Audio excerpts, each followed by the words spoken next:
Hello everyone, welcome you all at Lokesh sir unlimited study zone. So बच्चों, last class में हमने structure of atom start किया था और स्ट्रक्चर ऑफ एटम में हमने आपको रदरफोर्ड मॉडल बता दिया था कि रदरफोर्ड ने अल्फा पार्टिकल स्कैटरिंग एक्सपेरिमेंट किया, उसके बाद ये कंक्लूजन निकाले। So now we are discussing here the conclusion of Rutherford alpha particle scattering experiment.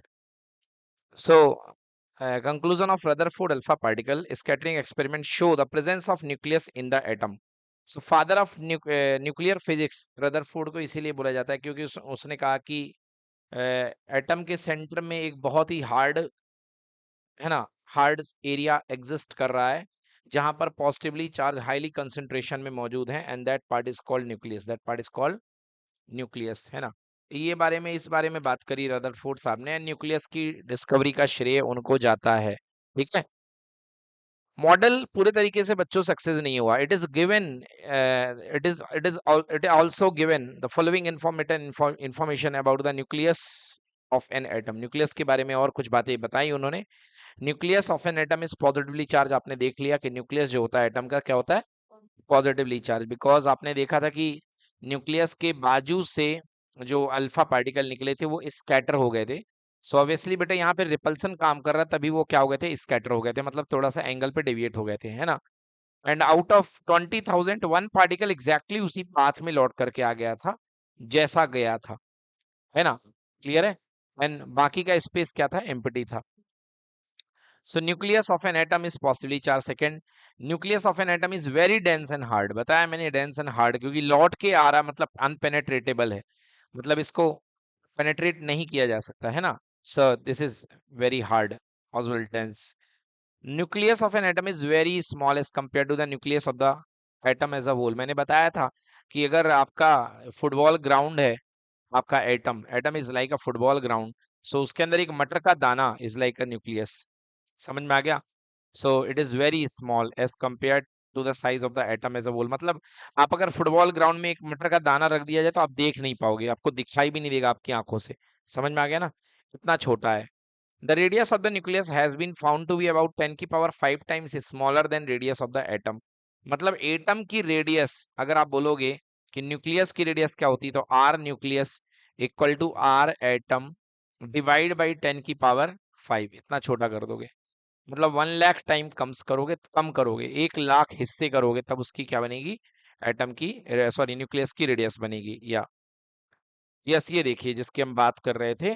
Conclusion of Rutherford alpha particle scattering experiment show the presence of nucleus in the atom. It is also given following important information about the nucleus. तो क्या है, the relative size, या the relative size of the nucleus is an atom is roughly the same as that a pea in the middle of the large stadium। एक बड़े stadium के बीच में अगर आप एक छोटा सा मटर रख दो अगर, सो उसकी जो साइज बनेगी, ये मटर है, उसकी जो साइज बनेगी लाइक न्यूक्लियस की साइज बनेगी। ड्रॉबैक्स बेटा एग्जाम में बहुत आता है, कमियां क्या थी रदरफोर्ड साहब के मॉडल में। अब मेजर ड्रॉबैक और डिफेक्ट कह लो, ड्रॉबैक कह लो, डिफेक्ट कह लो, बच्चों लिमिटेशन कह लो, कभी भी किसी भी नाम से आ सकता है, ड्रॉबैक के नाम से, डिफेक्ट के नाम से, लिमिटेशन के नाम से।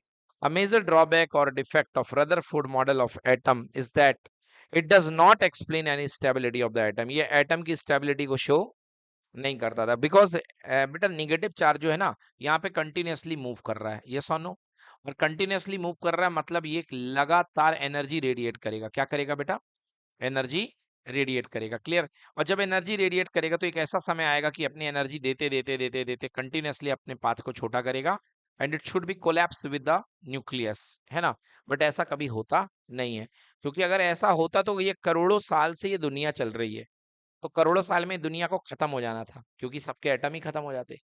ठीक है ना। यस। सो बच्चों, a major drawback or defect of rather model of atom is that it does not explain the stability of the atom. Second, any particle in circular orbit would undergo acceleration। बेटा कोई भी अगर particle है, अगर वो किसी circular orbit में motion करता है, तो सर्कुलर ऑर्बिट में मोशन करने का कारण ये होता है बेटा कि अभी आप पढ़ोगे 9th क्लास में कि बेटा उस पार्टिकल पर एक सेंटर की तरफ एक्सेलरेशन लगता है, that is called centripetal acceleration. जैसे बेटा मुझे आपको अगर मेरे चारों तरफ घुमाना है, तो मुझे आपकी टाई पकड़ के थोड़ा सा तीन के रखना पड़ेगा, खींच के रखना पड़ेगा, तभी आप घूम पाओगे, ऐसा नो। अगर मैं आपको घुमाना चाहता हूँ, आपने भी बाल्टी वगैरह लेकर अगर घुमाई हो कभी, तो आपको उसको पकड़ के रखना पड़ता है, मतलब सेंटर की तरफ एक फोर्स आपको लगाना पड़ेगा, तभी वो चीज घूमेगी। ओके, मतलब ये जो पार्टिकल है अंडर गोज एक्सेलरेशन, मतलब लगातार एक्सेलरेशन फील करता है, लगातार एक्सेलरेशन फील करता है। बच्चों याद रखना कि अगर कोई भी चार्ज पार्टिकल अगर एक्सेलरेशन फील करेगा, तो बेटा वो एनर्जी रेडिएट करेगा। क्या रेडिएट करेगा? एनर्जी। 100% वो एनर्जी रेडिएट करेगा। Yes, during acceleration charge particle would radiate energy, है ना। ये बात किसने बताई थी? बताइए बच्चे, ये बात नहीं, ना ना ना ना, ये बात जो एनर्जी रेडिएट करने की बात थी, ये रदरफोर्ड ने नहीं बताई। रदरफोर्ड ने इसी चीज को तो भूल गया, रदरफोर्ड इसी बात को तो ध्यान में नहीं रखा। ये बेटा बताई थी क्लार्क मैक्सवेल ने। किसने बताई थी? क्लार्क मैक्सवेल ने। समझ गए ना? मैक्सवेल आपके ऑस्ट्रेलिया का खिलाड़ी है, ग्लेन मैक्सवेल, है ना, ऐसे ही क्लार्क मैक्सवेल है। तो क्लार्क मैक्सवेल बेटा जो साइंटिस्ट थे, उन्होंने इलेक्ट्रोमैग्नेटिक वेव्स की खोज की थी, मतलब उन्होंने इसके पूरे लॉज बनाए थे। समझ गए? हाँ, तो क्लार्क मैक्सवेल ने बताया था कि जब कोई चार्ज पार्टिकल जो एक्सेलरेट होता है, अगर वो एक्सेलरेशन मोड में है, तो वो एनर्जी रेडिएट करता है। समझ गए? तो एक्चुअली यही जो क्लार्क मैक्सवेल का यही जो थ्योरी थी ना, यही गले की हड्डी बन गई। किसकी? रदरफोर्ड साहब की। यही गले की हड्डी बन गई। मतलब ये जो कंसेप्ट था, इस कंसेप्ट को एक्सप्लेन नहीं कर पाया रदरफोर्ड का मॉडल। समझ गए कि भैया एनर्जी तो रेडिएट करेगा, हाँ रेडिएट करना था उसे, और अगर वो एक्सेलरेटेड मोशन में, तो उसे रेडिएट करना चाहिए, और रेडिएट करेगा तो जाकर के एक दिन न्यूक्लियस में गिर जाएगा। बताओ बस आप कैसे? रदरफोर्ड एक्सप्लेन नहीं कर पाए। Thus the revolving electron would lose energy and finally fall into the nucleus. If this were so the atom should be highly unstable and hence matter would not exist, okay, in the form of that we know. मतलब दुनिया में ना solid होता, ना liquid होता, ना gas होता, because matter ही नहीं होता। क्लियर हो गया? मैटर को एग्जिस्ट ही नहीं करना था। या we know that but atom is quite stable, मगर आपको पता है कि बहुत सारे एटम क्या होते हैं? क्वाइट स्टेबल होते हैं। तो मतलब रदरफोर्ड साहब की ये थ्योरी टोटली करेक्ट नहीं थी। फिर आते हैं भाई साहब नील बोर साहब। ये नील बोर साहब जो है इन कमियों को दूर करते हैं। ये देखिए, अगर आपको ऑर्बिट दिख रहे हो, अगर आप थोड़ा सा इसको मैं लाइट करता हूँ स्क्रीन को, तो शायद आपको ये ऑर्बिट दिखाई दे रहे होंगे। दिख रहे हैं? बेटा ये बीच में जो बैठा हुआ पार्ट है न्यूक्लियस है। क्या ये बेटा पार्ट? न्यूक्लियस। इसके अबाउट में बेटा ये नंबर 1 शेल है। This is called n=1। क्या बोलते हैं इसको? Shell number 1, shell number 1। It is also called orbit number 1, orbit number 1। फिर ये बेटा बेटा दूसरा ऑर्बिट है, देखो यहाँ पे है, ये n=2। ऐसे बेटा तीसरा ऑर्बिट आएगा, और ऐसे चौथा ऑर्बिट आएगा, राइट। सो n=1 का शेल का नाम दिया गया के। क्या नाम दिया गया? के। इसका नाम दिया गया कैपिटल एल, और इसका नाम दिया गया थर्ड वाले का एम, और चौथे का नाम दिया गया एम। KLMN shell. समझ गए? इनको ऑर्बिट कहा गया। अब इनमें ये जो ऑर्बिट है बेटा, ये इन्होंने कहा, नील्स बोर ने बहुत बढ़िया बात कही इन ऑर्बिट के बारे में, कि भाई साहब इलेक्ट्रॉन जो होता है इन ऑर्बिट में चक्कर लगाता है, और इन ऑर्बिट में चक्कर लगाते समय इलेक्ट्रॉन किसी प्रकार की ना एनर्जी देता है, ना एनर्जी लेता है। इन ऑर्बिट का नाम नील्स बोर ने दिया स्टेशनरी ऑर्बिट। क्या नाम दिया? Stationary orbit. समझ में आ गया? स्टेशनरी ऑर्बिट इसका नाम दिया। In order to explain the stability of the atom and overcome the objection against the Rutherford model of atom, Niels Bohr gave a new arrangement of electron in the atom in 1913। 1913 में Niels Bohr ने एक नया सिद्धांत दिया, एक नई arrangement theory दी, है ना, किसकी भाई साहब? एटॉमिक मॉडल की, एटम की। क्लियर हो गया? आइए धीरे से चलेंगे नील्स बोर साहब को यहाँ देखते हैं। was born in Copenhagen on 7 October 1885। Okay, मतलब भारत में कांग्रेस बन रही थी 1885 में, इंडियन नेशनल कांग्रेस जब भारत में गठन हो रही थी, और वो उस समय वहां पर जन्म ले लिया था किन्होंने? नील्स बोर ने। समझ गए ना? वहां पर एटम की डिस्कवरी चल रही थी कोपेहागन में। चलिए अब बात करते हैं। ही वॉज अपॉइंटेड 1885 से 1916, मतलब कितने साल हो गए? 15 वो हो गए, और 15 ही हो गए, 30 साल में लगभग इनको प्रोफेसर बना दिया गया, अपॉइंटेड कर दिया गया कोपेहागन यूनिवर्सिटी में 1916 में। ही गॉट नोबेल प्राइज, और भाई साहब 5 साल बाद यानी 40 साल के अंदर ही इन्होंने नोबेल प्राइज भी गेन कर लिया है। स्ट्रक्चर ऑफ एटम पर 1922 में क्या मिल गया इनको? Nobel prize. Among the professor Bohr's numeral writing 3 appearing as books are, है ना भैया, मतलब वैसे तो बहुत सारी उन्होंने लेख लिखे हैं, मगर 3 उनके मेन बुक्स चलती हैं। Number 1 the theory of spectra and atomic constitution, atomic theory and description of nature. ये थोड़ी सी एक एक्स्ट्रा नॉलेज मैंने आपको दी नील्स बोर साहब के बारे में। अब आइए बोर का एटॉमिक मॉडल क्या था। In order to overcome the rejection race against the Rutherford model of atom, Neil Bohr put forward the following postulate about the model of the atom. भैया जो गलतियां थी रदरफोर्ड साहब की, जो कमियां थी, उसको दूर करने के लिए नील बोर्स ने अपने पोस्टुलेट मतलब बेटा होता है किसी चीज को पढ़ने के लिए कुछ रूल्स दे देते हैं। जैसे मंदिर के सामने लिखा रहता है बाहर चप्पल उतार करके आए, समझ गए ना? तो मतलब कुछ उनके पहले ही सिद्धांत, उन्होंने कुछ नियम दे दिए कि भैया ये मॉडल की थ्योरी इस सिद्धांतों पर, इन नियमों पर चलेगी, समझ गए? आप इन नियमों को लेकर के चलेंगे तभी आप मानेंगे कि आपका सब काम सही बैठेगा, और अगर आप नहीं मानेंगे तो नहीं चलेगा। समझ में आ गया? हाँ। जैसे आप बहुत रिच कंट्री में चले गए तो आपको बुरा लगे चाहे अच्छा लगे, आप अपने इंडियन के 100 रुपए को वहां पर 1 रुपए मान के चलें। मान लीजिए कोई महंगी कंट्री में चले गए हैं, समझ गए? अब आपको भले ही बहुत खराब लग रहा है कि भैया ये 100 रुपए है, बट नो, वहां पर पहले ही उन्होंने क्या कर दिया, इसको पोस्टुलेट फॉर्म में दे दिया, समझ गए? तो ये एक प्रकार के प्री डिफाइंड स्टेटमेंट कहते हैं, मतलब बिल्कुल वो पहले ही जो स्टडी करके स्टेटमेंट दे दिए गए हैं, उन्होंने कहा ये आपको मानना ही पड़ेगा, समझ गए ना? चलिए नंबर वन क्या था भाई साहब, तो नंबर वन जो स्टेटमेंट था वो देख लीजिए। नंबर वन स्टेटमेंट था only certain orbit are known as discrete orbit of electrons are allowed inside the atom. पहली चीज इन्होंने ये कहा कि इसके अंदर, जैसे रदरफोर्ड साहब बोल रहे थे कि रदरफोर्ड साहब का कहना था कि न्यूक्लियस के चारों तरफ इलेक्ट्रॉन कहीं भी चक्कर लगा सकता है, समझ गए? कहीं भी इलेक्ट्रॉन चारों तरफ कहीं भी चक्कर लगा सकता है। रदरफोर्ड नील्स बोर साहब ने कहा नो, ऐसा नहीं है, केवल कुछ परमिसिबल शेल हैं उन्हीं में चक्कर लगाने का काम होता है, हर जगह चक्कर लगाना पॉसिबल नहीं है। ओनली सर्टेन स्पेशल ऑर्बिट, बेटा इन स्पेशल ऑर्बिट में ही जो कि पता किए गए हैं, इनको बोलते हैं डिस्क्रीट ऑर्बिट। क्या बोलते हैं? डिस्क्रीट मतलब अलग अलग, of electrons are allowed inside the atom, है ना? उन्हीं ऑर्बिट में इलेक्ट्रॉन्स अलाउड हैं चक्कर लगाने के लिए, इनको स्टेशनरी ऑर्बिट भी बोलते हैं। While revolving in discrete orbit, the electron do not radiate energy. जिस समय ये ऑर्बिट में चक्कर लगाते हैं, ये किसी प्रकार की एनर्जी का रेडिएशन नहीं करते हैं। समझ में आ गया? इलेक्ट्रॉन कभी भी किसी प्रकार की एनर्जी का रेडिएशन नहीं करता है। These orbit और shells are represented by the letter K, L, M, N dot dot dot dot dot, अगर बढ़ते जाएंगे तो ऐसा हो जाएगा। K represent the shell number 1, K represent the shell number 2, K represent the shell number 3, sorry, K represent the shell number 1, L represent the shell number 2, M represent the shell number 3, N represent the shell number 4 or orbit number 4 and so on. Clear है ना? These orbit और shells are also called energy level. बेटा इनको energy level भी बोलते हैं। बेटा जो सबसे पास में न्यूक्लियस के उसका energy level सबसे कम होगा, क्या होगा? कम होगा। मान लीजिए इसका energy level, इसकी energy U1 है, क्या मान लिया? U1। देन सेकेंड वाले की U2, फिर U3 और फिर क्या? U4। सो बेटा ऑर्डर अगर बनाएंगे तो U4 सबसे ज्यादा, फिर U3, फिर उसके बाद में U2 और सबसे लास्ट में U1। समझ में आ गया? जो न्यूक्लियस के पास होगा वो उतना ही टाइटली बाउंडेड होगा और उसकी एनर्जी उतनी ही कम होगी। डन बच्चों, समझ में आ गया? There is there is a limit to the number of electron which is energy level or shell can hold. There is a limit to the number of electron which energy level or shell can hold. बेटा ये कहने का मतलब है कि बेटा limited है कि नंबर ऑफ इलेक्ट्रॉन, कितने नंबर ऑफ इलेक्ट्रॉन अलग अलग डिफरेंट डिफरेंट एनर्जी लेवल में बैठेंगे। जैसे बेटा फर्स्ट एनर्जी लेवल जो लोएस्ट एनर्जी लेवल है n=1, वहां पे केवल 2 इलेक्ट्रॉन ही परमिसिबल हैं। n=1 के लिए केवल कितने इलेक्ट्रॉन परमिसिबल हैं? 2। n=2 के लिए कितने परमिसिबल है? केवल 8। कितने परमिसिबल है? 8।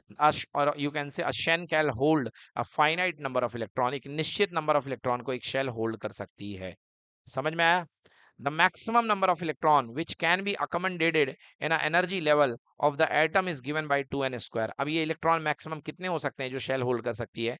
This is given by the formula 2n²। This is given by 2n square. आइए पुट करते हैं। n=1 के लिए 2n² यानी 2 into 1 का square that is equals to 2। n=2 के लिए 2 into 2 का square means 2 into 4 equal to 8।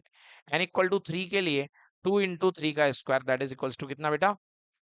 9 2 जा 18। एंड n=4 के लिए 2 into 4 का स्क्वायर यानी 16 into 2 equal to how much बेटा? 32। सो बेटा इस तरीके से इतने नंबर ऑफ इलेक्ट्रॉन्स परमिसिबल हैं। ये देखिए यहाँ पे आपके सामने भरा हुआ है बहुत अच्छे तरीके से।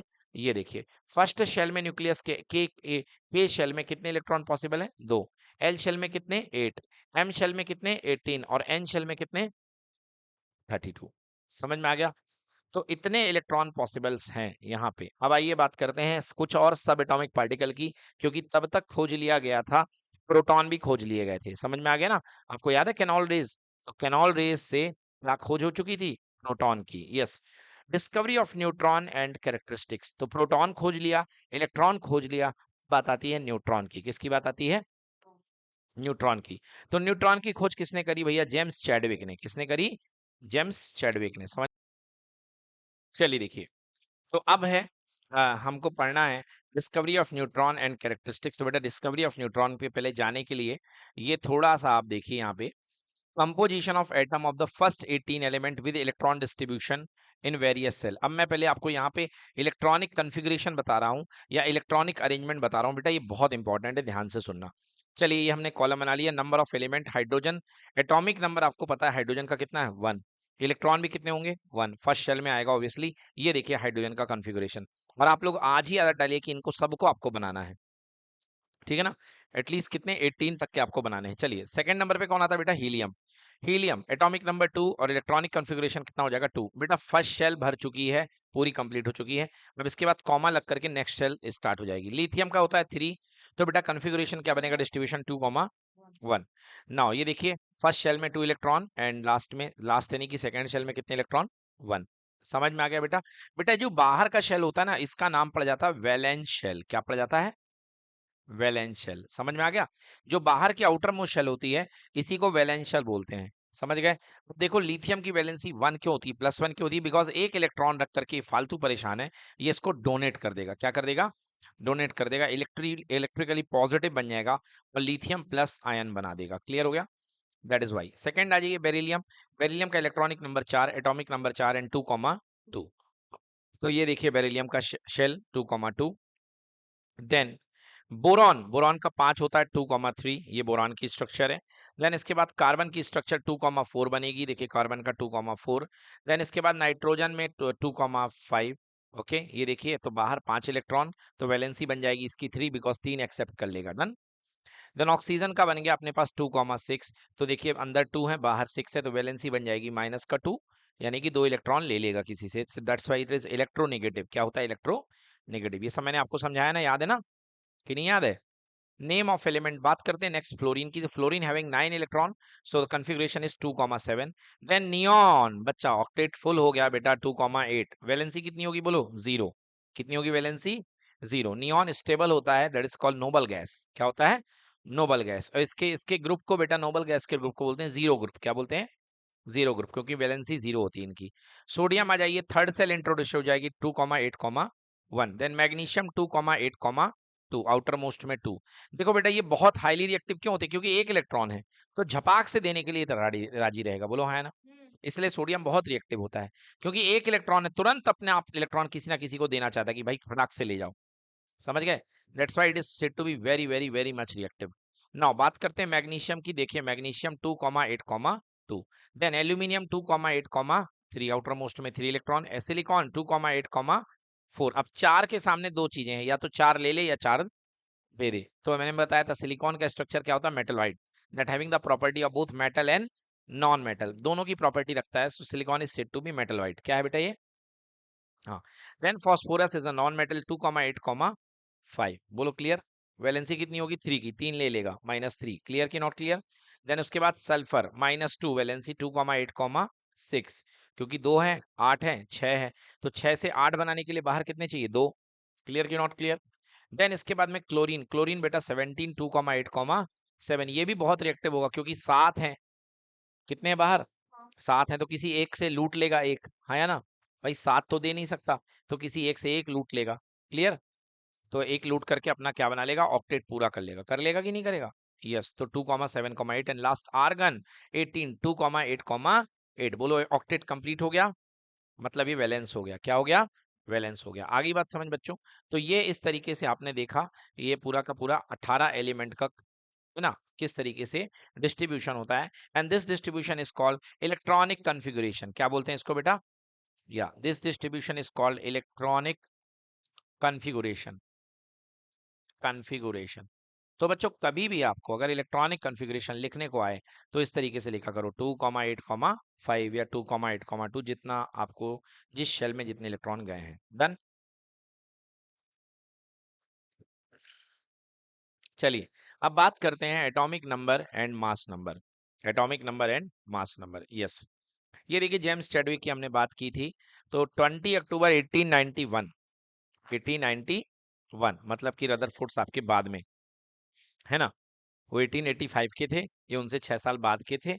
1891 में जेम्स चैडविक साहब आते हैं और it was eventually name as neutron. Neutrons was present in the nucleus of all atom except hydrogen. इन्होंने बताया कि हाइड्रोजन को छोड़ करके न्यूट्रॉन सब में प्रेजेंट होते हैं। इसका एविडेंस भी मैंने आपको पहले बताया था कि बेटा हाइड्रोजन का जो मास होता है दैट इज 1 एएमयू। कितना होता है बेटा? 1 एएमयू। तो बेटा एक तो इसके पास इलेक्ट्रॉन होता है जिसका कोई मास नहीं होता है, और एक इसके पास क्या होता है? प्रोटॉन। क्या होता है? और प्रोटॉन का खुद का मास 1 एएमयू होता है। दैट्स वाई इसका 1 यूनिट मास के कारण, प्रोटॉन के मास के कारण इसका मास कितना हो जाएगा? 1 एएमयू।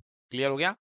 क्योंकि न्यूक्लियस के अंदर जितने पार्टिकल होते हैं उनका खुद का मास जो होता है वो 1 एएमयू यानी कि यूनिट मास हुआ करता है।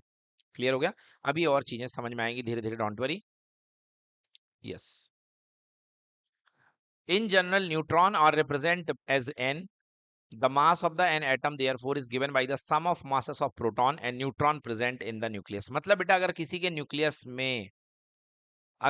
न्यूक्लियस में कुछ प्रोटॉन है, जैसे कि मान लो 2 प्रोटॉन है और मान लीजिए कि 3 न्यूट्रॉन है। 3 क्या है? Neutron.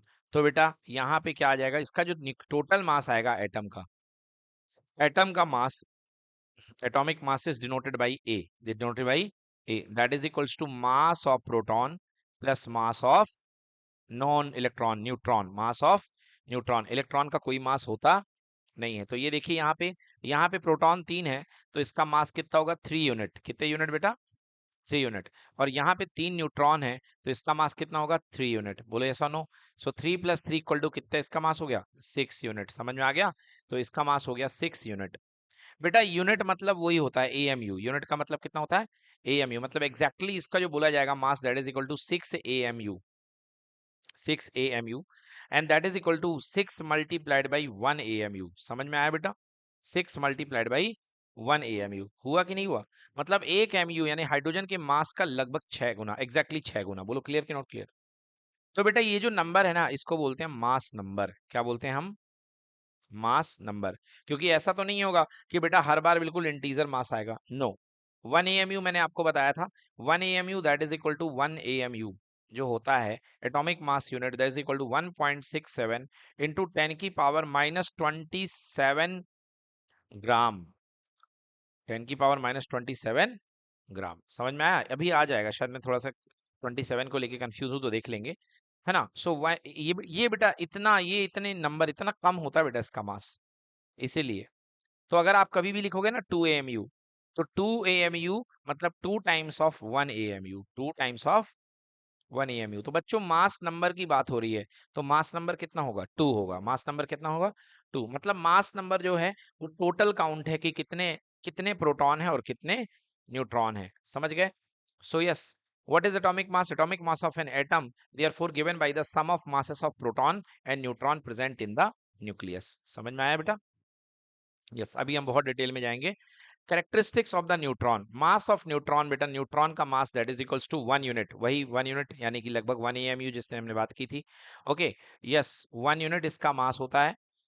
Charge on neutron, charge बेटा न्यूट्रल पार्टिकल होता है, इस पे कोई चार्ज नहीं होता है। अब देखिए यहाँ पे बेटा कितने प्रोटॉन है? 3 प्रोटॉन, 1 2 3, 3 प्रोटॉन है। 3 प्रोटॉन को बराबरी करने के लिए 3 इलेक्ट्रॉन, 2 अंदर और 1 बाहर। ये लिथियम का एटम है बेटा, है। क्योंकि 3 प्रोटॉन है मतलब लिथियम में, 3 प्रोटॉन के लिए 3 इलेक्ट्रॉन मतलब ये लिथियम है। ओके, क्योंकि लिथियम का एटॉमिक नंबर कितना होता है बेटा? 3। लिथियम का एटॉमिक नंबर कितना होता है? सी। और लिथियम का मास नंबर क्या होता है? 6। बेटा जोर दीजिएगा, मैंने एटॉमिक मास नहीं बोला, मैंने मास नंबर बोला है।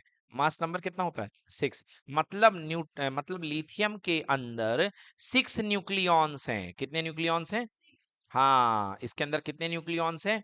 6 न्यूक्लियॉन्स है। अब बेटा 6 न्यूक्लियॉन में 3 तो प्रोटॉन हो गए। 3 क्या हो गए? प्रोटॉन। 3 क्या हो गए? प्रोटॉन। तो बचे क्या? 3 न्यूट्रॉन। तो 6 न्यूक्लियॉन में 3 होंगे प्रोटॉन, 3 प्रोटॉन प्लस 3 न्यूट्रॉन। समझ में आ गया? तो इसका जो मास नंबर होगा that is equal to 6। Clear हो गया? यस। तो 6 न्यूक्लियन हुआ करते हैं और इसका जो मास होगा that is equal to 6 unit. क्या होगा? 6 यूनिट। समझ में आया? तो यदि मैं आपसे बोलूं लिथियम का एटॉमिक मास बताइए, एटॉमिक मास, तो बेटा आप बोलो 6 यूनिट। क्या बोलो? 6 यूनिट। और यू कैन से 6 AMU, या आप इसको बोल सकते हो 6 AMU। बट मैं यदि आपसे बोलूं कि लिथियम का मास नंबर बताओ, तो आपको 6 बताना चाहिए। क्या बताना चाहिए? 6 नंबर। समझ में आ गया? तो अब आपको देखिए, आपकी जो पीरियोडिक टेबल होती है, आपकी पीरियोडिक टेबल मास नंबर पे चलती है। किस पे क्या लिखा होता है उसमें? Mass number. समझ गया ना? जैसे आपका लिखा होता है 20 Ca 40, 20 Ca 40, ये बेटा इसका एटॉमिक नंबर है, मतलब इतने इसमें प्रोटॉन है, इतने इसमें इलेक्ट्रॉन है। बोलो क्लियर? और 40 क्या है? इसके अंदर इतने न्यूक्लियॉन है। क्या है इसके अंदर? इतने न्यूक्लियॉन है। बोलो समझ में आया? मतलब 40 में 20 तो हो गए प्रोटॉन, 20 क्या हो गए? तो बचे कितने? 20 हो गए न्यूट्रॉन। 20 क्या हो गए? न्यूट्रॉन। और इन्हीं की वजह से जो इसका वेट बनेगा दैट इज इक्वल्स टू, जो मास बनेगा that is equals to 40 AMU। 40 AMU। समझ में आया कि नहीं आया? क्लियर हो गया? यस। सो चलिए आइए बात करते हैं अब इस पर बेस, हम कुछ एटॉमिक मास नंबर पर base, atomic number and mass number पर बेस हम न्यूमेरिकल करेंगे। बट पहले उसके पहले डिटेल क्वेश्चन कंसेप्ट जान लें हम। Atomic number and mass number. Atomic number, what is atomic number? It is simply the number of proton, number of proton. अब आप कहेंगे कि सर नंबर ऑफ इलेक्ट्रॉन भी तो हो सकता है। नो बेटा,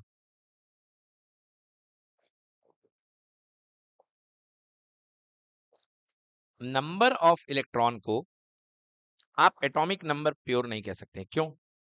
जैसे बेटा देखो, क्लोरीन है, क्लोरीन के पास एटॉमिक नंबर क्या होता है, सॉरी इलेक्ट्रॉन्स क्या होते हैं? 2 8 7। पढ़े ना आपने? क्लोरीन के पास टोटल कितने इलेक्ट्रॉन होते हैं? 17, 17 इलेक्ट्रॉन होते हैं। तो क्लोरीन के पास 2 8 7 है, मतलब क्लोरीन का एक एक और चाहिए है। तो क्लोरीन ने माइनस आयन बनाया और एक इलेक्ट्रॉन किसी से ले लिया, तो अब बन गया Cl माइनस। क्या हो गया? Cl। बताइए क्लोरीन के पास जो इलेक्ट्रॉन कॉन्फ़िगरेशन होगा वो क्या होगा? 288 होगा कि नहीं होगा? क्योंकि क्लोरीन ने एक इलेक्ट्रॉन ले लिया। अब क्लोरीन के पास नंबर ऑफ इलेक्ट्रॉन कितने हैं? 18। कितने हो गए बेटा? हो चुके हैं ना? मगर क्लोरीन के पास प्रोटॉन कितने हैं? 17 ही रहेंगे, क्योंकि प्रोटॉन का लेन देन पॉसिबल नहीं है। इसलिए एटॉमिक नंबर की पहचान बेटा नंबर ऑफ इलेक्ट्रॉन से नहीं है, एटॉमिक नंबर की पहचान नंबर ऑफ प्रोटॉन से है। समझ में आया कि नहीं आया? क्योंकि प्रोटॉन को कभी बदला नहीं जा सकता, इलेक्ट्रॉन को तो कम ज्यादा कर सकते हो आप। ठीक है ना? So so it is the, what is atomic number? It is the number of what my dear? proton in an atom, which is determine the atomic number, which determine the atomic number. It is denoted by Z for all atoms. समझ में आ गया? इसको Z से denote करते हैं। all the atom have same all the atom, all the atom of same element have the same number of proton in their nuclei, and hence they have the same atomic number. हाँ भाई साहब, all the atom of the same element, मतलब जितने भी दुनिया के element हैं, उनके अगर आप डिफरेंट डिफरेंट एटम कहीं से भी प्राप्त कर लो, समझ गए, उनका सेम एटॉमिक नंबर होगा। क्या होगा उनका? Same atomic number. मतलब कहने का मगर मतलब है कि कार्बन आपको चाहे कहीं से मिले, जलाने से मिले, कोयला से मिले, लकड़ी से मिले, पत्तियों से मिले, कार्बन का एटॉमिक नंबर 6 ही होगा, क्योंकि कार्बन के अंदर कितने होंगे? 6 प्रोटॉन। समझ गए ना? मतलब एक तरीके से नंबर ऑफ प्रोटॉन जो है, नंबर ऑफ प्रोटॉन वो एलिमेंट का आधार कार्ड है। क्या है वो? आधार कार्ड, जिससे उसकी आइडेंटिटी पता चलती है, वो बदल नहीं सकते हो। क्लियर हो गया ना? जैसे आपके आधार कार्ड को किससे सिंक्रोनाइज किया जाता है? आपके थंब इंप्रेशन से और आपके रेटिना स्कैन से, क्योंकि ये दोनों चीजें ना किसी के साथ मैच हो सकती हैं और ना कभी बदल सकती हैं। समझ में आ गया? ये यूनिक है। क्या है ये? यूनिक है, ये आपकी पहचान है, कभी मैच नहीं हो सकती हैं। इसलिए आधार कार्ड के लिए ये चीजें ली जाती हैं। No two element have the same atomic number, कभी किसी दो एलिमेंट का सेम एटॉमिक नंबर नहीं हो सकता है। क्लियर हो गया? क्योंकि जैसे 6 प्रोटॉन है, तो 6 प्रोटॉन का केवल कार्बन ही हो सकता है। क्लियर हो गया ना? तो कभी भी, जैसे हाँ, जैसे रतन नाम के कई लड़के हो सकते हैं, मगर आधार नंबर एक ही होगा। समझ गए ना? एक ही होगा आधार नंबर, एक बंदे को एक ही नंबर दिया जाएगा। समझ में आ गया? ऐसे ही एटॉमिक नंबर है। Atomic number can be use to identify an element. Atomic number किसको यूज करते हैं? एलिमेंट को आइडेंटिफाई करने में। तो अभी तक आप समझते थे कि atomic number number of electron होता है, बट बेटा more clearly atomic number number of proton होता है, क्योंकि नंबर ऑफ इलेक्ट्रॉन तो बदले जा सकते हैं। हाँ, न्यूट्रल केस में प्रोटॉन और इलेक्ट्रॉन बराबर होते हैं, क्योंकि number of proton equal to number of electron. कब तक? जब तक न्यूट्रल है एटम, जब तक एटम न्यूट्रल है तब तक गलती की कोई चांसेस नहीं है। बट जैसे ही न्यूट्रलिटी बिगड़ेगी, आप एटॉमिक नंबर अगर इलेक्ट्रॉन को लेके करेंगे तो आप कंफ्यूज हो जाएंगे। समझ में आ गया? Yes, the atomic number of carbon is 6. So far, carbon Z equal to 6. Atomic number tell that carbon is an element. Atomic number tell us that carbon is an element. No other element can have atomic number 6. किसी और element का atomic number 6 नहीं हो सकता. In a normal atom, neutral atom, the number of proton is equal to number of electron. मैंने बताया कि normal neutral case में number of electron number of proton की क्या होता है? Equal होता है, जब तक charge ion ना बने. Clear हुआ? So we can also say that atomic number of an element is equal to the number of electron in a neutral atom. हाँ, अगर आप बोल रहे हो इलेक्ट्रॉन की बात कर रहे हो तो जरूर लिखो number of electron in an neutral atom, otherwise नहीं तो भैया अपना तो प्रोटॉन जिंदाबाद। अब बात करते हैं मास नंबर। मास, एटॉमिक मास की बात नहीं हो रही, मास नंबर की बात हो रही है। So mass number is simply equal to number of nucleons. Number of क्या? न्यूक्लियॉन्स, नंबर ऑफ न्यूक्लियॉन्स, जितने अंदर न्यूक्लियॉन बैठे हैं। अगर 5 न्यूक्लियॉन अंदर बैठे हैं तो एटॉमिक मास नंबर कितना होगा? 5। So mass of an atom is practically due to proton and neutron alone. जो मास होता है वो मास प्रोटॉन और न्यूट्रॉन की वजह से होता है। These are present in nucleus of an atom, hence proton and neutron all also called nucleons. So very simple, mass number is equal to number of nucleons. Yes और no? For example, mass of carbon is 12 unit. Mass of carbon is 12 unit. बेटा atomic mass की बात हो रही है, carbon का मास 12 unit है क्योंकि इसके अंदर कितने प्रोटॉन है? 6 प्रोटॉन है, और 6 क्या है? न्यूट्रॉन। तो 6 प्रोटॉन का मास कितना होगा? 6u। और 6 न्यूट्रॉन का मास 6u, तो 6u plus 6u equal to 12u। You can write 12u equal to 12 multiply by 1u। Yes और नो? मतलब इसका मास नंबर कितना हो गया? 12। क्लियर हो गया? सो यस, ये देखिए यहाँ पर बात कर दी गई है प्रोटॉन का। आपने देख ही लिया होगा, कार्बन के 6 प्रोटॉन है, 6 बार न्यूट्रॉन है और 6 इलेक्ट्रॉन है। Similarly the mass of the aluminium equal to 27u। कितना है? 27u। अब देखो बेटा, 27u या 27 amu, 13 एल्यूमिनियम 27, 30 एल्यूमिनियम 27। तो बेटा प्रोटॉन कितने हैं? 13। प्रोटॉन कितने हैं? 13। तो प्रोटॉन अपने पास में 13 है, तो 13 प्रोटॉन है और 14 न्यूट्रॉन है। 13 प्रोटॉन का मास 13 यूनिट, 14 प्रोटॉन का mass 14 unit. So all total equal to 27 unit. Clear हो गया? Mass number is defined as the sum of total number of proton and neutron present in the nucleus of an atom. So it is simply said to be mass of nucleons equal to atomic mass and number of nucleon present, that is mass number. Clear हुआ? The mass number of an element is denoted by A. Denoted by A. देखा बेटा आपने, atomic number को Z से show करते हैं और mass number को किससे शो करते हैं? A से। और यहाँ पे आएगा इसका सिंबल, क्या आएगा बेटा? जो भी सिंबल होगा, जैसे 6C12। तो बेटा ये क्या है? Atomic number. और ये क्या है? Mass number. एटॉमिक नंबर मतलब mass of proton, mass of proton it is equal to mass of, oh sorry यार, atomic number equal to number of proton, number of proton, and number of proton equals to number of electron, and atomic mass equals to number of nucleon, number of nucleon, nucleon का number that is equal to number of proton plus number of neutron. Clear हुआ कि नहीं हुआ? Yes.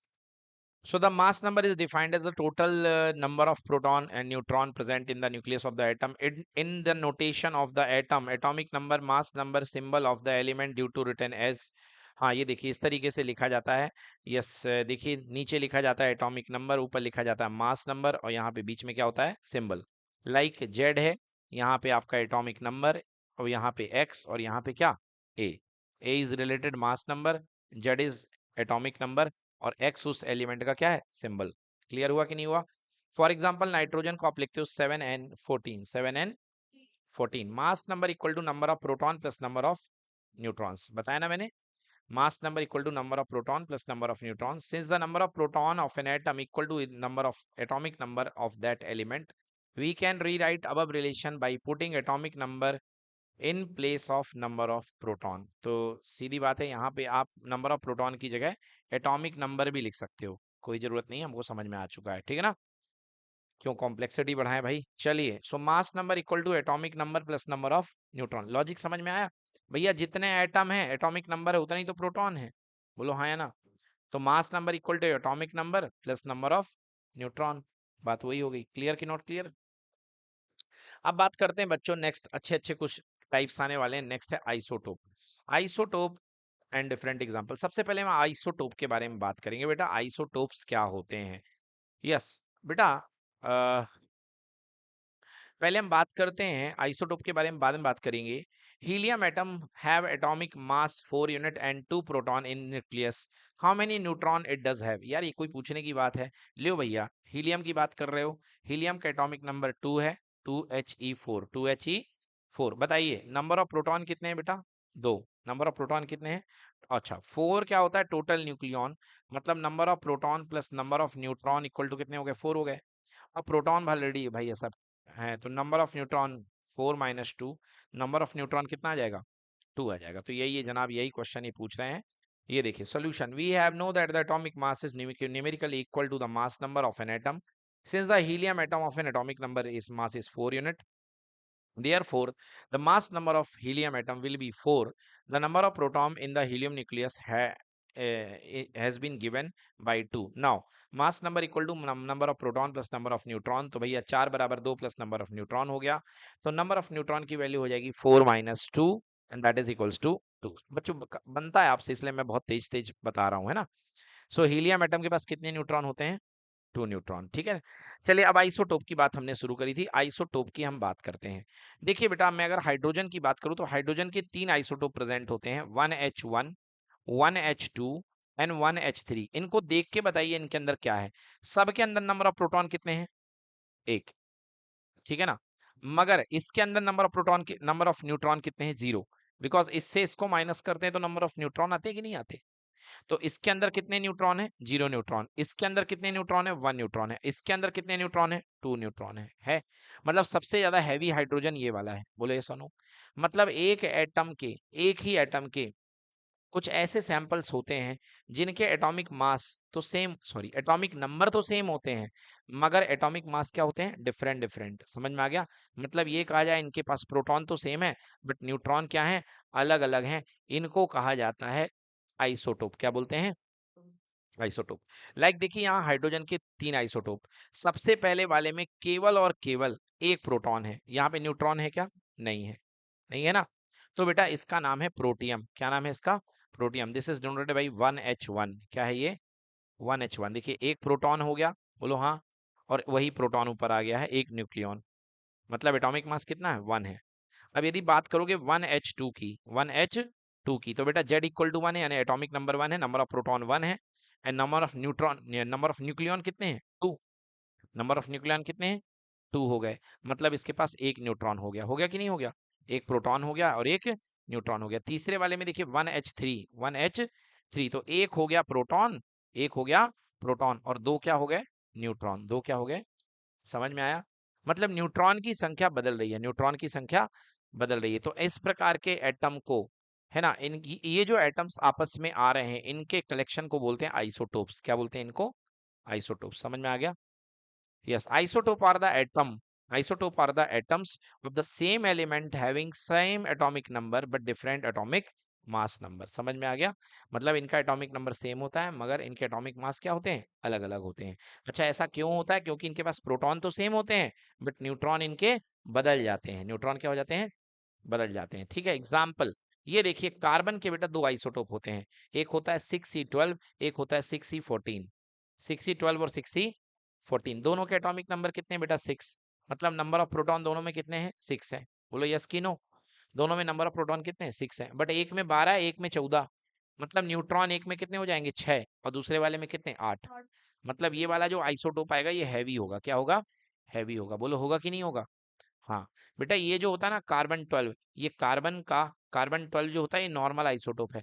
और जो carbon 14 होता है बेटा, ये कार्बन का रेडियो एक्टिव आइसोटोप है। कैसा आइसोटोप है बेटा, हाँ, तो ये रेडियो एक्टिव आइसोटोप है। और इसी आइसोटोप का यूज बेटा कार्बन डेटिंग के लिए, मतलब जो पुराने पुराने पेड़ होते हैं ना, या बहुत पुराने पुराने जो स्कल्पचर होते हैं, पेपर में आता है 5,000 साल पुरानी मूर्ति मिली, या डायनासोर की जो डेटिंग हुई थी ना बेटा, कि 6,000 साल पहले डायनासोर थे, वो इसी कार्बन के कारण हुए थे। समझ में आया कि नहीं आया। हमारी बॉडी में भी बेटा कार्बन 14 प्रेजेंट होता है। समझ गए? जिससे कि जो फॉरेंसिक लैब वाले होते हैं वो एग्जैक्ट पता लगा लेते हैं कि ये कितने दिन पहले ये इंसान की लाश मिलती है, उसकी हड्डी से पता लगा देते हैं ये कब मरा था। समझ में आ गया? उसकी दे तो इस प्रकार की डेटिंग करते हैं and this dating is called carbon dating. क्या कहलाती है ये? Carbon dating. क्लियर हो गया? हाँ। अब देखिए इवन बेटा जो आपके पेन की रिफिल होती है ना, इंक होती है, उसमें कार्बन 14 मिलाया जाता है, क्योंकि जो सुसाइडल नोट्स होते हैं ना, सुसाइडल नोट से उसकी इंक की निकाल करके डेटिंग कर ली जाती है और पता कर लिया जाता है कि मरने वाले ने लेटर बहुत पहले लिख रखा था कि पता चले उसके मरने के बाद ही लेटर लिख दिया गया हो, सबूत को बिगाड़ने के लिए, है ना। पता चला मार दिया अपन ने और लेटर अपने हाथ से लिख के दबा दिया कि मैं जाना चाहता हूँ दुनिया छोड़ के। समझ गए ना? सो ये गलत है ना, तो इसलिए उसमें उसकी डेटिंग होती है। उसकी क्या होती है? डेटिंग होती है। और मरने की टाइम से लेके उसके लिखने के टाइम को मिलाया जाता है कि आसपास है कि नहीं है। क्लियर हुआ ना? यस। आइए देखते हैं कुछ और एग्जांपल। ये देखो बच्चों, क्लोरीन के आइसोटोप। क्लोरीन बेटा दो फॉर्म में मिलता है, 17Cl35 एंड 17Cl37। दोनों में देखो मास नंबर कितना है, एक में 35 है, एक में 37 है। एटॉमिक नंबर दोनों का 17 17 है, मतलब दोनों में नंबर ऑफ प्रोटॉन 17 17 होंगे, मगर एक में न्यूट्रॉन 18 होंगे और एक में न्यूट्रॉन कितने होंगे? 20। क्लियर हो गया कि नहीं हुआ? समझ में आ गया? तो मतलब आपने देखा क्या, आइसोटोप में क्या डिफरेंट होता है? क्या प्रोटॉन बदलते हैं? नो। क्या इलेक्ट्रॉन बदलते हैं? नो। क्या न्यूट्रॉन बदलते हैं? यस।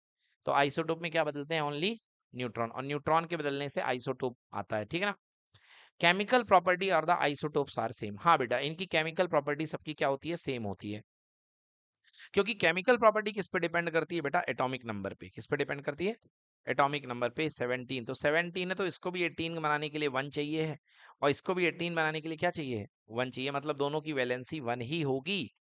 इसलिए बच्चों केमिकल प्रॉपर्टीज जो होती है आइसोटोप की क्या होती है? सेम होती है, अलग अलग नहीं होती है। The diagram of the two isotope chlorine are given here. ये लो भैया, डायग्राम दे दिया गया है क्लोरीन का।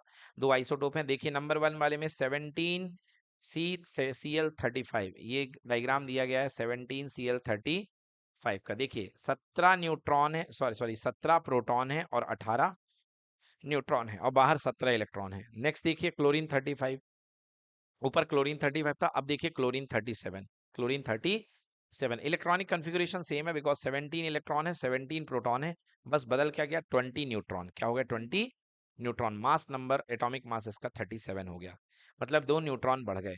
सो mass number of an atom is equal to its atomic mass. अरे बोल तो चुके हैं यार, बता चुके हैं, है ना। मास नंबर जो होता है, बस मास नंबर में क्या लगा दो? यू लगा दो। क्या लगा दो? यू लगा दो। जैसे इसका 35 है तो इसका मास होगा 35 यूनिट या 35 AMU। इसमें टोटल मास कितना है? 37 है, तो इसका जो नंबर है 37 है, तो इसका मास कितना हो जाएगा बच्चों? 37U, यानी कि 37 AMU। Clear? Isotope of hydrogen. The hydrogen having element 3 isotope having same atomic number 1 but different mass number 1 2 3 अभी हमने देख लिया। एक कहलाता है प्रोटियम, सेकंड कहलाता है ड्यूटेरियम और तीसरा कहलाता है ट्रिटियम। तो protonium is 1H1, deuterium is 1H2 and tritium is 1H3। सो ये तीनों में प्रोटॉन एक होते हैं। फर्स्ट वाले में न्यूट्रॉन 0, सेकंड वाले में न्यूट्रॉन 1 एंड थर्ड वाले में न्यूट्रॉन 2। एंड इलेक्ट्रॉन सब में सेम टू सेम है। बोलो हाँ, है ना। एंड इलेक्ट्रॉन से ही केमिकल प्रॉपर्टी गवर्न होती है, इसलिए तीनों की केमिकल प्रॉपर्टी क्या होगी? सेम होगी। क्या होगी? केमिकल प्रॉपर्टी सेम होगी। बोलो क्लियर हुआ कि नहीं हुआ? एकदम क्लियर है ना बच्चों? ये हो गया। It is clear from the above table that isotope of hydrogen containing one proton and one electron each, but they having 0 1 2 neutron respectively। Clear हो गया? अब मुझे बताओ युवराज, इनमें सबसे भारी हाइड्रोजन कौन सा होगा? प्रोटियम, ड्यूटेरियम या ट्रिटियम? बिल्कुल सही, ट्रिटियम जो होगा क्या होगा बेटा? सबसे भारी। समझ में आया? बच्चों मैं आपको बता दूं कि जब न्यूक्लियर रिएक्टर होता है ना, न्यूक्लियर रिएक्टर, उसमें बड़ी बड़ी रिएक्शंस होती हैं, तो उनको रोकने के लिए बेटा इसके बने हुए पानी का यूज किया जाता है, H2O का, क्योंकि ये हैवी वाटर होता है। क्या होता है? हाँ, इस वाले पानी का यूज नहीं किया जाता। समझ गए? इसको यूज किया जाता है। क्लियर हुआ? चलिए। The so isotope exist due to difference in number of neutron. Isotope क्यों एग्जिस्ट करते हैं? Difference in number of neutron. Clear हो गया?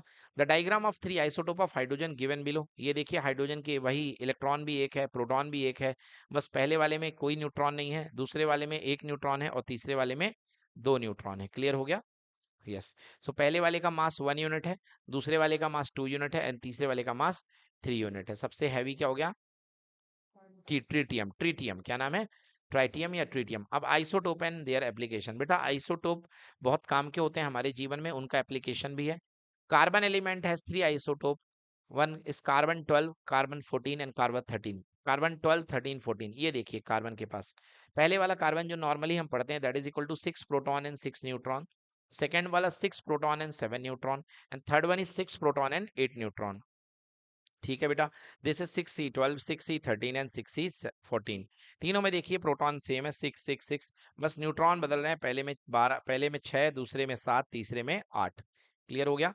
ये कार्बन के 3 आइसोटोप हैं। All the isotope of oxygen have the same atomic number 8 but different atomic mass. Oxygen के isotope देखिए, oxygen 16, oxygen 17 and oxygen 18। Oxygen के 3 आइसोटोप हैं बच्चों, ठीक है।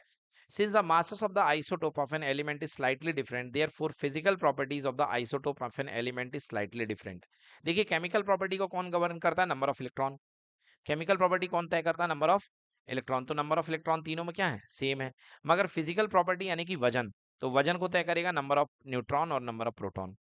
तो जब तीनों में न्यूट्रॉन अलग अलग है तो इनकी फिजिकल प्रॉपर्टी क्या होंगी? थोड़ी सी अलग अलग, स्लाइटली डिफरेंट। क्या है? Slightly different. बोलो क्लियर हुआ कि नहीं हुआ? The various isotope of an element can have slightly different physical properties such as density, melting point and boiling point. तो इनकी properties थोड़ी सी क्या होती हैं? अलग अलग। Yes. It is obvious from the above symbol that an isotope neon have the same atomic number 10 but have same atomic but the different atomic mass is 20, 21 and 22। बेटा देखो नियॉन, नियॉन के अंदर बेटा तीनों का एटॉमिक नंबर कितना है? 10 10 10। Atomic number क्या है? 10। मगर एक बार देखिए इनका आइसोटोप, इसका आइसोटोप 20 भी एग्जिस्ट करता है, 21 भी एग्जिस्ट करता है, 22 भी एग्जिस्ट करता है। बोलो क्लियर। तो इसके अंदर 10 न्यूट्रॉन, इसके अंदर 11 न्यूट्रॉन, इसके अंदर 12 न्यूट्रॉन। बोलो हुआ कि नहीं हुआ? The chemical properties of an atom of an element depend on the number of proton and number of electron, so not on the number of neutron। इसलिए केमिकल प्रॉपर्टी इनकी कभी बदलेंगी नहीं, केमिकल प्रॉपर्टी सेम रहेगी। बोलो clear कि not clear? Since all the isotope of an element contain the same number of proton and electron, the chemical properties of all the isotope of an element are identical or same। chemical property इनकी क्या होती हैं? Same होती हैं। चलिए last topic पे आ चुके हैं, बात करते हैं हम आइसोबार। आइसोबार ऐसे एटम्स जिनके मास सेम हो, जिनके एटॉमिक मास क्या हो? सेम हो, इनको हम बोलते हैं आइसोबार। चलिए, बट आइसोबार के पहले थोड़ी सी यहाँ पर थ्योरी दी गई है, आइए देखते हैं। बेटा जब आप केमिस्ट्री की पीरियोडिक टेबल पढ़ते हो तो आपके पास में, जब आप पीरियोडिक टेबल पढ़ो तो आपको ये सब जानकारी ना दे करके 17Cl35 ही दिया जाता है, या 35.5 दिया गया है। देखिए आपको जो दिया गया ऊपर वहां पे मास लिखा है 35.5, लिखा है कि नहीं लिखा है? भाई क्लोरीन कहाँ ढूंढोगे भाई साहब? 17 नंबर होता तो 17 पे आओ। है फ्लोरीन के बाद नीचे क्लोरीन 17 पे, और इधर आओ, राइट में आइए, राइट में नॉन मेटल राइट में है, और इधर और इधर और इधर और इधर, ऊपर जाइए, नीचे आ गए इतना जीत, और ऊपर जाइए, लेफ्ट में आइए। हाँ ये देखिए क्लोरीन आ गया। क्या आ गया? ये क्लोरीन। अब ऊपर देखिए उसका मास कितना लिखा है? 35.5 है ना, 35.46 या 35.5। अब सवाल ये है कि भाई आपने दो आइसोटोप हमें बताए, 17Cl35 और 17Cl37 यानी कि 37, और आपने लिखा इसका एटॉमिक मास 35.5। ये लॉजिक क्या है? समझ में आया? ये लॉजिक क्या है? तो बेटा क्या किया जाता है? इनका एवरेज निकाला जाता है। क्या निकाला जाता है? इनका एवरेज। अब देखो बेटा जो क्लोरीन का 35 वाला आइसोटोप है उसकी अकरेंस 75% है। कितने परसेंट है? और जो क्लोरीन का 37 वाला आइसोटोप है बेटा उसकी अकरेंस है 25%। क्लियर हुआ कि नहीं हुआ? तो 25% है, एक की 35, एक की 75% है, और एक की कितनी अकरेंस है? 25। तो इनकी परसेंटेज अकरेंस के हिसाब से इनका टोटल मास तय होता है। टोटल मास तय होता है, और उस मास को बोलोगे एवरेज एटॉमिक मास। क्या कहलाएगा? Average atomic mass. तो average atomic mass of chlorine atom equal to, देखना कैसे निकलेगा। सबसे पहले अपना क्या मिला? 35 वाला, तो 35 वाला कितना है? 75%, यानी 75/100। और फिर 37 वाला कितने परसेंट है? 25, यानी 25/100। बेटा इसको सॉल्व कर दो, आंसर देखिए कितना आ गया? 35.5 यूनिट। बोलो क्लियर हो गया? क्लियर हो गया कि नहीं हो गया? तो ये क्या है? एवरेज एटॉमिक मास है। क्या है ये? एवरेज। भैया जैसे हमने कुछ खोदा, हमें थोड़ा सा 35 वाला मिला, हमें थोड़ा सा 37 वाला मिला। 35 वाला मिल गया 75%, 75%, तो 37 वाला कितना मिल गया?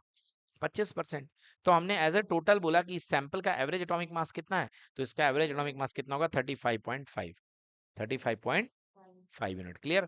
It does not mean that one atom of chlorine has a fractional mass. No no no no no, इसका मतलब ये नहीं है बेटा कि क्लोरीन के एटम का मास ये होगा, ये एवरेज एटॉमिक मास है। क्या है ये? हाँ, it means if you take certain amount of chlorine, अगर आपने थोड़ी सी क्लोरीन ली है और ये दोनों आइसोटोप कंटेन कर रहा है, दोनों आइसोटोप कंटेन कर रहा है, तब इसका मास आपको ये लेना है। जनरली होता है ऐसा ही है, समझ गए? अब अगर आप फ्रेश क्लोरीन 37 ही ले रहे हो, तो भैया आप जब ले ही 37 रहे हो, तब आपको एवरेज एटॉमिक मास की बात नहीं करना है ना। या क्लोरीन 35 ले रहे हो, उस समय आपको एवरेज एटॉमिक मास की बात नहीं करना, दैट टाइम आप पूरा लेंगे। आइए बात करते हैं ब्रोमीन पे। ब्रोमीन की बेटा टू फॉर्म एग्जिस्ट करती हैं आइसोटोप की, एक है 35 ब्रोमीन 79 एंड दूसरा है 35 ब्रोमीन 81। मतलब एक का मास 79 यूनिट है और एक का मास कितना है बेटा? 81 यूनिट है। बोलो क्लियर कि नॉट क्लियर? जो पहली वाली ब्रोमीन है बेटा, उसकी परसेंटेज अक्रेंस है 49.7 और जो दूसरी वाली ब्रोमीन है बेटा, उसकी अक्रेंस है 50.3। अब आपको एवरेज एटॉमिक मास निकालना है। सो सिंपल बेटा, किस तरीके से निकालेंगे, क्वेश्चन आपको समझ में आ चुका है। ये देखिए, नंबर वन, ब्रोमीन आइसोटोप की पहले की दी गई है 49.7 और सेकेंड वाले की परसेंटेज अकरेंस कितनी है? 50.3। किस तरीके से कैलकुलेशन होगा देखिए, 79 मल्टीप्लाई बाई इसकी परसेंटेज अकरेंस का 100 ब्रेक कर देंगे fraction. 79 into 49.7 by 100 plus 81 into 50.3 by 100, solve कर लिया बेटा, आंसर आ गया 80.006 and average atomic mass equal to कितना आ गया? 80 यूनिट। क्लियर हो गया कि नहीं होगा? बन जाएगा ना। अब आप यदि पीरियोडिक टेबल में एक बार देखना चाहें तो देख लीजिए, ब्रोमीन, ब्रोमीन का नंबर क्या है? 35 है ना, क्लोरीन के जस्ट नीचे बैठा है। देखिए मास कितना दिया है? 80 दिया है क्या? 79 कितना? 79 दिया हुआ है। चलिए, तो ये एवरेज एटॉमिक मास कितना आ गया है इसका? 80 unit. Thus the average atomic mass of an bromine is equals to 80 unit. ठीक है बच्चों, अब बात करते हैं आइसोटोप के एप्लीकेशन, आइसोटोप के एप्लीकेशंस की। Application of radioactive isotope, तो देखते हैं सबसे पहले यूरेनियम। बहुत ही खतरनाक है बेटा ये इसका radio active isotope. Uranium 235 is use for nuclear fission and production of energy. Nuclear fission मतलब बेटा न्यूक्लियर बॉम्ब बनाया जाता है इससे, है ना, और इसमें क्या करा जाता है? इसका प्रोडक्शन ऑफ एनर्जी, एनर्जी बनाने के लिए इसका इस्तेमाल किया जाता है। देन ये देखिए, न्यूक्लियर पावर प्लांट में isotope of some element are use in medical treatment deadly disease like cancer. So कोई कैंसर के ट्रीटमेंट के लिए इन आइसोटोप्स का यूज किया जाता है। यस, ये न्यूक्लियर पावर प्लांट हो गया। Application of radioactive isotope, ये देखिए बच्चों, आयोडीन का ये जो आइसोटोप होता है, आयोडीन 131, आयोडीन 131, इसका बेटा ट्रीटमेंट किया जाता है गाइटर, एक डिजीज होता है जिसमें ग्लैंड बढ़ जाती है, थायराइड ग्लैंड, है ना, उसको रिमूव करने के लिए किसका यूज किया जाता है? इसको, आयोडीन के 131 आइसोटोप का। Clear? Okay. Application of radioactive isotope, अब रेडियो एक्टिव आइसोटोप का यूज किया जाता है। देखिए, radioactive isotope use in industry to detect the leakage in underground oil pipelines. Underground oil pipeline में लीकेज के लिए, या वाटर पाइप में लीकेज के लिए, या गैस पाइपलाइन में लीकेज के लिए यूज किया जाता है आइसोटोप का। ठीक है, आइसोबार हमने आपको बता ही दिया। Let us consider the element, isobar हमने आपको बता दिया। यस, ये देखिए, आइसोबार, आइसोटोप देख लिया आपने। आइसोबार मैंने क्या बताया? अगर दोनों के मास सेम हो, दोनों के क्या हो? मास सेम हो, that is called isobar. So argon, एक सेकेंड,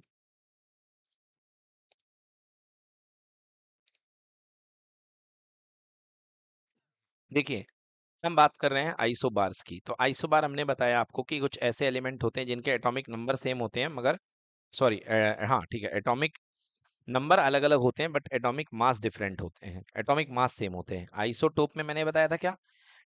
एटॉमिक नंबर सेम होते हैं, मास डिफरेंट। अब आइसो बार, बार यानी कि वजन, बार यानी कि वजन, जिनका मास सेम हो उनको हम बोलते हैं आइसोबार।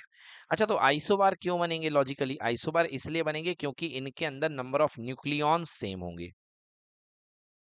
न्यूक्लियॉन्स क्या होंगे बच्चों? सेम होंगे, सेम नंबर में न्यूक्लियॉन होंगे। समझ में आ रहा है?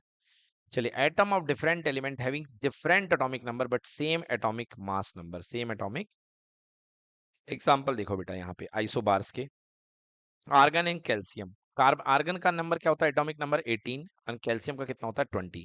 कैल्शियम का 20। इसके अंदर न्यूट्रॉन, न्यूट्रॉन होते हैं 22 और इसके अंदर कितने न्यूट्रॉन होते हैं? 20। समझ गए? इसके अंदर 22, इसके अंदर 20, दोनों का देखो ऐड कर दो प्रोटॉन और न्यूट्रॉन को, तो ये हो गया 40 और ये भी हो गया कितना? 40। तो इनकी वजह से इनके मास क्या हो गए? 40 हो गए कि नहीं हो गए? मतलब दोनों के मास क्या आ रहे हैं, सेम आ रहे हैं तो इनको कहेंगे isobar. Which two of the following atomic species are isotope of each other and which are isobar? चलिए कुछ आपके सामने बताए जा रहे हैं कौन सा आइसोटोप है कौन सा आइसोबार है। बताइए इसको देख करके कौन से आइसोटोप हैं एंड कौन से आइसोबार हैं। तो ये देखिए बेटा, यहाँ पर इन दोनों के मास क्या है, सेम है। तो ये क्या है अपने पास में, आइसो, अरे मास सेम होते हैं तो उनको आइसोबार कहते हैं। क्या बोलते हैं उनको, आइसोबार। और अगर आइसोटोप की बात की जाए तो ये देखिए यहाँ पे ये 90 है, ये भी क्या है 90, इनके एटॉमिक नंबर सेम है और मास क्या है अलग अलग, तो ये क्या हो गए आइसोटोप्स। क्या हो गए ये आइसोटोप। तो जिनके ऊपर वाले सेम है वो आइसोबार और जिनके नीचे वाले सेम है वो आइसोटोप। समझ में आया कि नहीं आया? चलिए, तो the isotope of an element have the same atomic number but the different atomic mass number. So the lower figure in the above given symbols indicate the atomic numbers. Now in which the case there are two atom having the same atomic number 90, so the two isotope will be जिनके same है that is equals to these are isotope. Clear? Okay, जिनके mass same है, इतनी ज्यादा बहस करने से क्या मतलब, सीधे 230 को देखो भाई, जिनके मास सेम है वो क्या होंगे, आइसोबार। क्लियर हो गया? So completion of chapter. Thank you so much for being with us. Bye bye.